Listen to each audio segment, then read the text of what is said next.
Howdy, it's Casey at Snake River Seed Co-op. We're going to do a quick little demo about how to direct seed. I'm going to plant some carrots today, early spring carrots. So first thing you want to do is you want to just make a little trench. You don't want it to be very deep. You can do this with a hoe like I have, or you can use a garden trowel or your fingers or whatever you want to use. And then once you're ready to seed your seeds, these carrots, I really like, there's all sorts of varieties that Snake River grows, but some of my favorites are red courgette, scarlet nantes, oxheart dulcinea is a new favorite of mine. So what I'm doing here is I'm trying to space these out just about an inch apart. I don't want them to be too close together because otherwise I'm going to have to go back in and thin them out, but I also know that some of them may not germinate in the cruel wide world out here. So I will come back and thin these after they're up and moving so that they're at least an inch apart so I get nice big carrots.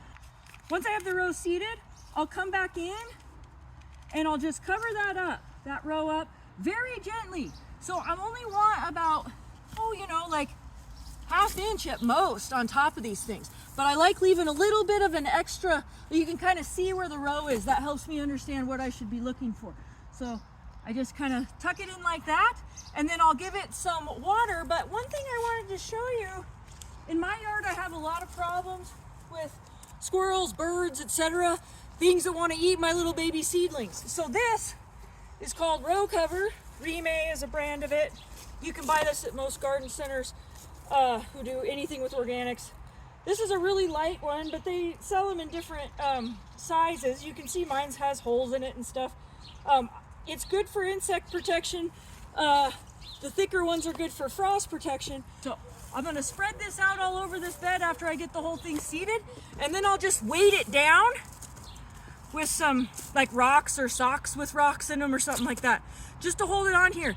The water and sun can pass through it, and it'll just allow those seedlings to come up without somebody trying to pick them out right as they're little tiny babies. You can pull this off as soon as they're a nice size. You probably won't have any problems after that with critters trying to get at the new emerging seedlings.